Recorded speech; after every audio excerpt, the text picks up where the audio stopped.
Hi everyone, this is AJ and welcome back to the channel. Resident Alien back on after its hiatus. So let's talk about this latest episode.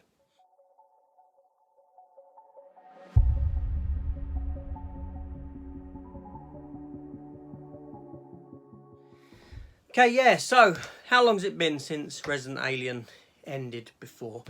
I don't know, it's been a few months, hasn't it? So we're back with the second half of season 2 and episode 9 entitled Autopsy. Now, the last half of the season upset a lot of people. Seemed to be very preachy, very woke agendaed, shall we say. And I don't know how that affected the viewer figures or how many people have come back to it or haven't come back to it. But thankfully, this episode seems a lot less preachy than what we've had previously. Now, if you remember where we left up in the last episode, Harry had been shot. And Asta had shot the fella that shot Harry, that bad guy that he got involved with, and we found out a bit of the past and all this sort of thing. So this entire episode pretty much deals with the fallout of this shooting and Harry and Asta trying to cover it up. Harry trying to, as the new town's doctor, doing the autopsy so that he can fake the autopsy and put it down to other things, change the times of death and all this sort of stuff here. But the problem is that where they move this body to, which is into this little pool, it borders on Jessop's town, on their side of town line.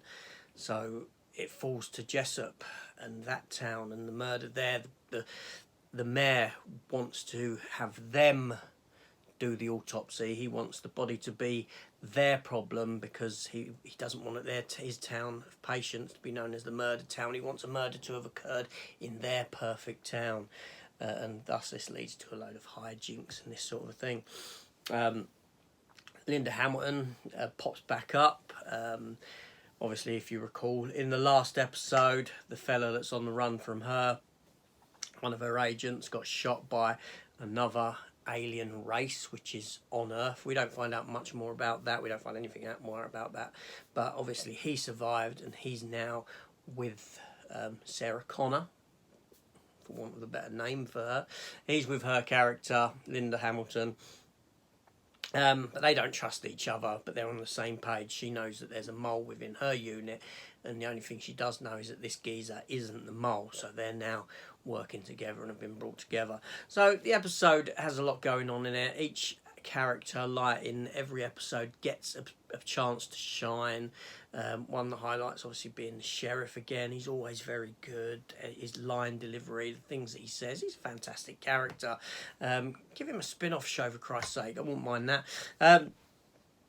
Yeah, everyone gets a chance to shine in it, and there's a lot going on. The show is so complex in what it does with its characters.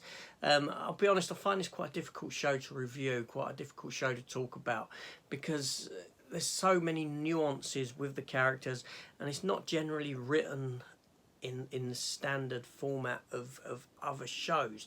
It's quite complex in its writing, in the story structure for each episode, and from my perspective it makes it somewhat difficult to talk about without sitting down and taking notes on every little detail of the show, which I don't really want to do because that then goes and spoils my enjoyment of watching it. But you know, it's nice to see Alan Tudyk back. It's nice to see the whole cast back in the show. It feels different. It's even though this, you know, last half of the season did have problems. It did have problems. It's lost its freshness. The show has lost that. That's without a doubt. From season 1 into season 2, something has vanished from the structure of the show. And it might just be that the first season did feel extremely fresh and this season just isn't now. But luckily, like I said, this episode has dropped all of the nonsense. It might just be specific for this episode, and that remains to be seen. Obviously, the episode does deal a lot with Asta having to deal with her guilt of shooting this fella, that she's now taken a life, and Harry dealing with the fact that he possibly could have nearly died and all this sort of thing, but he seems to get over it pretty quickly. But the Asta thing continues throughout the episode all the way to the end, and she can't deal with it, and she knows that if she goes to the police, Harry's told her that the bad people will know that she's involved, and her and her loved ones will get killed. Now Harry sees her struggling with this, and he wipes her mind of all the events of that evening prior, that evening where this shooting took place. But unfortunately for Asta, that same evening is the evening that she agreed and had the chat about spending the birthday with her daughter, her now grown-up daughter. So she's lost memory of that. So her daughter is left sat waiting for her, and obviously she's nowhere to be seen, nowhere to be to turn up, because all these memories of that evening have been wiped from her. So in Harry attempting to help her, he's inadvertently now put into play and into motion these other events yet to play out in future episodes with her daughter, and her standing her daughter up and this sort of a thing, which isn't going to go down too well, obviously. But anyway, so that's it. Just a quick chat about this episode. But more than anything, what this is a place for people who love this show to come together, or even if you don't love it, and have a friendly conversation down below and talk about the goings on, what you liked, what you didn't like, the characters, whether they're, all the aspects of the show, anything you want to discuss, plop it down in the comments below. I'm happy to talk. I will reply to all comments, and I'll be back next week for next week's one, hopefully. And this is AJ. Thanks for watching. I'll see you later. Take care all, and goodbye.